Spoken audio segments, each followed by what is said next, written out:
I want to just focus in on who Jesus is. And I was so excited about this year just because of the fact is that we were all going to be home. And it was a little different for us. Usually when we get near Christmas, I gear into doing something really crazy. I like to try to outdo my neighbor with Christmas lights. Does anybody else do that? Is that wrong for a Christian to do? It's like to try to outdo his neighbors with Christmas lights? But you got to understand, my neighbor is a professional Santa Claus. He's across the street from me, so he goes all out. And I feel like, he's Santa, I'm a pastor, we've got this thing going, we're competing. But the thing is, he does it right, okay? He went all out and got it professionally done and all the lights match and all that stuff. I had to explain something, okay? And some of you guys might know this about me and some of you might not. I'm extremely cheap, okay? I'm a tightwad. I'd rather refer to myself as frugal. If we go on vacation, I'm going to be looking up Groupon. Anybody with me on that? All right. I'm looking up Groupon. I've got this jacket. I've got it. It's the most Christmassy thing that I could find. I bought it a year ago on clearance so that I could wear it tonight. So I've been saving this up for a year. And you say, why is that? Because I was too cheap to buy it full price last year, so I bought it on clearance after Christmas. Well, that rolled right into my obsession with decorating my yard, okay? I told Jenny I'm going to go up and buy some Christmas lights, and I'm going to go all out for our yard. Well, then I went in and realized how expensive Christmas lights are. And then I went to Lowe's and Home Depot and Walmart and all that stuff after Christmas.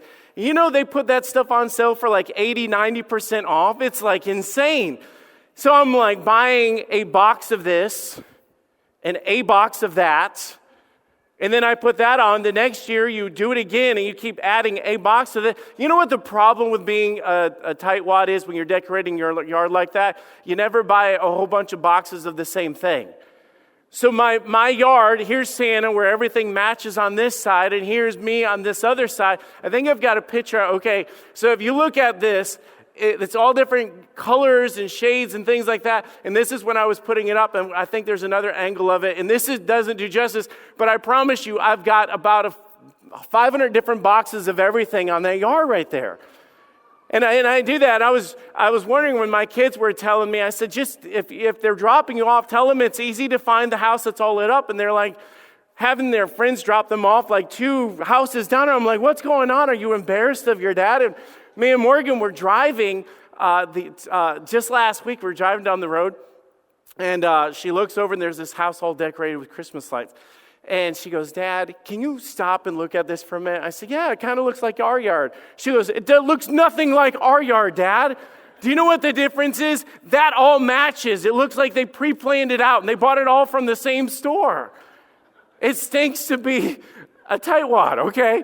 But I do. I didn't get to decorate this year, but I have a great time with all my random lights that I just throw on there. And I started thinking about it and I thought, honestly, that probably is a good depiction of what Christmas is about. It's a beautiful mess. Now, you wouldn't say that because we're so wrapped up in the nativity story, that we have our song, Silent Night, All is Bright, the baby in a manger and everything, it's all quiet and good. Can you imagine, okay, this is how we picture Christmas. On Christmas Eve, Mary and Joseph coming into Bethlehem and Joseph coming out saying, Mary, I've got bad news. There's no room for us in the inn. And you know how Mary, you know what Mary did? She's 9 months pregnant, rode all that time on a donkey. She just simply responds and says, honey, just find me some hay. That's all I need. I can give, does any pregnant wife in here agree that that's how she responded, okay? It's just find me a pile of hay. And then after you have birth in a barn with barn animals, and then you have random stinky shepherds that show up, that's just the icing on the cake. It wasn't all as calm and all as bright. And we sing the songs, but it really was a night of chaos. It's exactly what it was. In reality, when you start going through it, you start laying out what happened. There was a young lady that was with child, culturally unaccepted. She wasn't married. She was engaged. It looked like she cheated. Just being real. It looked like it was a mess. You've got this guy that's engaged to her that he didn't know what to do. Then she explains herself and then says, hey, honey, it's all okay because I'm going to have God's baby, and that just made her look crazy. Then you have her start showing. You've got the whispers. You've got the rumors. You've got the family issues. You've got the people that don't believe what's going on. And just piled up like this. You've got a husband that didn't know what to do, or a fiance that didn't know what to do. And then things get worse. The Bible says in Luke 2, verse 1, and it came to pass in those days, there went out a decree from Caesar Augustus that all the world should be taxed. You can imagine Joseph saying, honey, I know you're 9 months pregnant, but let's go on a trip on a donkey. You know, it's like, not the best news that you want to hear at a time like that. And listen to this. This is, verse 5 says, to be taxed with Mary, his espoused wife. Now listen to this. I don't think we just zone in on what the Bible was saying, who was great with child. We could not use that term today. I promise you, if I went up to a woman that was 9 months pregnant today and went like, you are great with child, that would not be a compliment. She was great with child. Literally, it meant that she was due, she was ready, she was ready, she was miserable. She was a woman just like any other woman that would be pregnant, with swollen ankles and having to go to the bathroom every 10 minutes and cravings and having a kid doing karate in her belly and all this other stuff happening on this journey. Then you get to a place and there's no room in the inn. And just like we try to make it look so sweet, but to have to give birth in a manger, in a feeding trough with animals, it was a mess. Now, I know we don't sit there, but let me say this. In the middle of that mess, there was hope that they didn't understand. In the middle of that chaos, and it's like, man, it just one thing left after another. Do you guys realize that life is a mess? I know this is Christmas Eve, and we should be like, like just trying to do like all the songs say, and everything's great, and everything's bright, and, we try to give that image of that, you know what I'm saying? But let me tell you the truth. The reality behind every Instagram photo that will be posted tonight, that there's heartaches and hardships. Behind every matching pajama picture that we do, and the stockings up, and the house smelling like gingerbread, and every gift wrapped under the tree, and you sit there and try to give this image like everything's all right. In reality, not everything is all right behind the scenes. It's like that manger picture that we try to give the image that everything was perfect, but Mary would say it was a very hard night. There was a lot of trouble that you didn't know, and there was a lot of stress, and there was a lot of aggravation, and it was just hard. But Mary would say, in the middle of the difficulty, I had Jesus. And they didn't fully understand it. Maybe we are going through Christmas and not fully understanding what we have. We don't just have a cute baby in a manger. We have hope that was born on Christmas. Hope that would change everything. We have, in Isaiah 9:6 explains this and gives us this depiction of what this was all about. It was God being with us. This is a weird passage to do at Christmas because it was 700 years before that they were projecting or predicting what was going to happen. In Isaiah 9:6, in both of the videos demonstrated this as we were setting up the message today. It says, for unto us prophecy, a child is born. Unto us a son is given, and the government shall be upon his shoulders, and his name shall be called Wonderful Counselor, the Mighty God, the Everlasting Father, and the Prince of Peace. I just started thinking about who he is.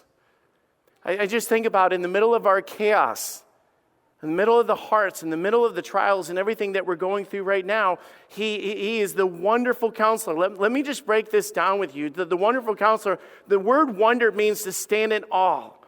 Literally means when Jesus came into the world, that they were shocked by what he came to do. Being the mighty God, the everlasting Father, the Prince of Peace, came in that moment to be wonderful counselor. He came in to shock the world. Shock the world with his love, shock the world with his presence, to stand in awe. It literally means another word for to be miraculous or to do miracles among us. That's who God was. literally means that God came to shock us in such a way that you could be the most messed up, or you think you're the most messed up person here. I know how it is. It's Christmas Eve. A lot of people that are here right now, you're here out of tradition because of the fact is that this is what you do on Christmas Eve. You get family together, you get pictures, you go to church, you come home, you open up one gift, you get the matching picture. I get it. But I can tell you that the same way that everything was orchestrated on Christmas Eve 2,000 years ago, God could be orchestrating tonight for the fact that for you to be here to understand who Jesus is. For that word wonderful to be introduced to you, the fact is that God came to do wonders in your life when you totally do not deserve it. For that person that is so far away from God, so far away from church, so far away from religion, so far away from everything that we sang about, and the fact that God, you didn't have to get to God. Christmas is about God coming to you.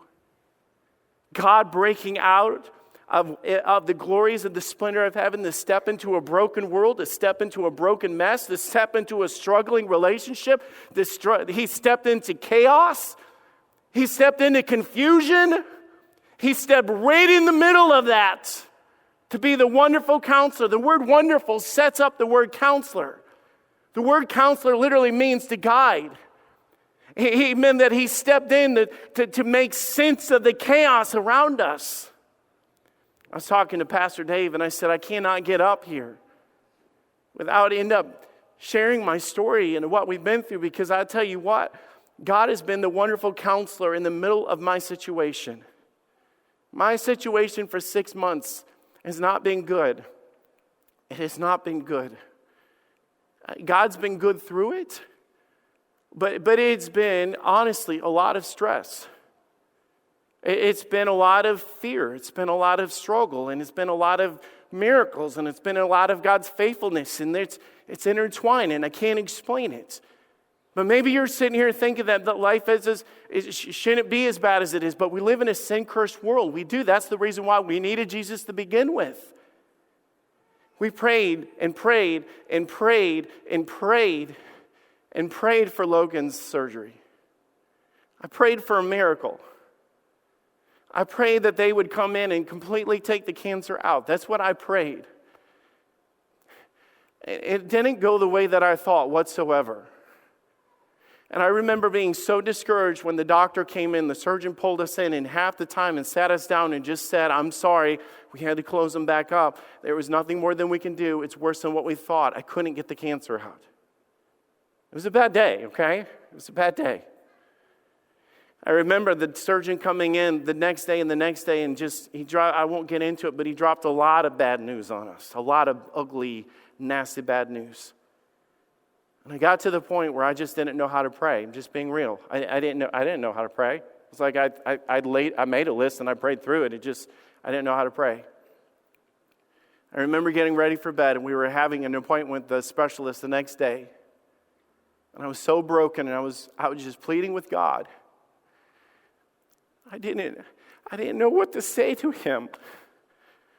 I didn't know the words to say to my God. I didn't know how to talk to him. So I said, you said that you would pray for me as being the counselor in the midst of the brokenness of when we're in that situation like that. And I remember thinking about Christmas, and I know this sounds weird to you guys, and they gave my son the diagnosis that he had heart cancer. And he said, there's nothing that we can do for heart cancer. And I remember walking out of the bathroom and I shut the door and I just said, God, I am asking you tomorrow to do what you did on Christmas and just do the unexpected. That's all I'm asking you to do. He is the mighty counselor, literally meaning that he guides us to do things and he guides us in ways that does not understand in this world. That's what he promised to come to be. And I remember texting about 8 people, and I said, will you just pray with me that tomorrow when we're going in to get bad news, they will just tell us something unexpected. And some of these people that I texted and asked to pray with me are in this room right now. We went to the specialist the next day. They turned around and they said, the pathology report's not good for your son and all this. And then he turned and looked at me, and the lady turned around and she said, "But did you hear the good news?" I was like, "What? We've not heard good news in a long time." She said, "There's some markers on your son's cancer that is unexpected and is going to open the doors for things to happen that we did not think were happen. And your son is a possible candidate for some chemo that he could take for the rest of his life and live with this cancer possible, and it could even shrink it." You say, "What happened?" You understand that my God stepped into this world when things are chaos and things are falling apart and there's no answers, and there gets to be the point in your life and in your marriage and with your kids that you say there is no hope. God showed up to give us hope when there was no hope. That's who he is. And you might be the most lost person here, and by lost I literally mean you just say, "I don't know how to pray. I don't know what to say. I don't know what to do. I don't even know what the words are for religious things that happen in my life." God steps in to be the counselor in your life that you never expected. He is the wonderful counselor. He is the mighty God. He said it in that passage that he would come to be the mighty God. Do you know what the mighty God means? The mighty God literally means that there's a lot of gods that claim to be a lot of things, but God would show up to be mighty, which literally means to be greater than any God that ever lived or any God that ever died. Let's put it that way. Meaning that no matter what your past is or what your problems are or the things that you've had or the things that you've dealt with in your life, God is greater than all of those things. I'll be honest. In this room, I promise you, there's a lot of past regret. There are things that we sit there and say, "Man, if I don't go to church, because if you knew the life that I lived," let me tell you, when he said that he's the wonderful counselor, the mighty God, he was literally saying that I came to be greater than whatever you're dealing with. I'm here to tell you that my God is greater than cancer. My God is greater than your family problems. My God is greater than your marital problems. My God is greater than your addiction problems in your life. That is who God came to be. He said, "Let me introduce myself. I am the wonderful counselor. I am the mighty God. There is nothing that will come up against my God that God cannot handle." Amen. That is what Christmas is all about. The mighty God, the everlasting Father. The everlasting Father. There are so many ways that I could explain that to you. There are so many ways that I could try to lay that out to you. I've said these words over and over again. When it comes to Logan's cancer, he won't fully understand it until he's a dad. He won't fully understand it. There's no way for me to fully understand to my son how much this affects me.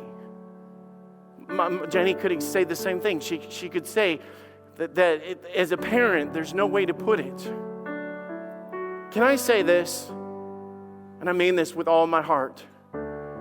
If I could take Logan's cancer upon myself, I would do it in a second. And I guarantee you, every parent that is here right now would say the same thing. If I could step in and take the hurt from my kids and put it upon myself, that I would do it. And you say, "Why would you do that?" I would do that without even thinking. Why would you do that? Because he's my kid. It's hard to explain to a child the love of a parent. Can I tell you guys, in all of my ability and all the love that I have no power or resources and of myself to reach into my son's life to take the pain that he has and bring it upon myself, as much as I love him. God said, "I want to be introduced as this. I want to be introduced as the everlasting Father," because God was able to step into our life and take the pain and the sin and put it upon himself. Surely he had borne our griefs and carried our sorrows. He was stricken, afflicted, and nailed to a cross, and by his stripes we are healed. All of these things are possible because of the baby that was born to be the conquering king that died on the cross of Calvary. But I love this. The final phrase of Isaiah 9:6 is the title of the Prince of Peace. You realize what the Prince of Peace is? It's the calmness that only God can give. It's the stability that only God can give. I love the Prince of Peace. He's the author of peace. It's the whisper of God. To whisper it to your heart, to your mind, and literally say, "I've got this. I can do what man cannot do. I can help in ways that man cannot help. It's not about me as a pastor and the fact that we're a church. It's about the Jesus. It's about the hope. It's about the salvation that we preach. So this is Christmas Eve. We celebrate with gifts and family and singing and all these things. But what we celebrate is who He is. I'm going to do this. I'd love to introduce you to my Jesus. Not to religion, not to being a Baptist, but to my Jesus. He is the counselor, the wonderful counselor that stepped into our world to guide you when you're lost. He is the mighty God that died on a cross to conquer the sins, the problems, the past, the issues, the overwhelming circumstances in your life. He wants to be that everlasting Father, the Father that will never let you down, the Father that will never walk out on you. You realize it's an everlasting Father because of the fact that it's a relationship that loves you. He wants to be the Prince of Peace.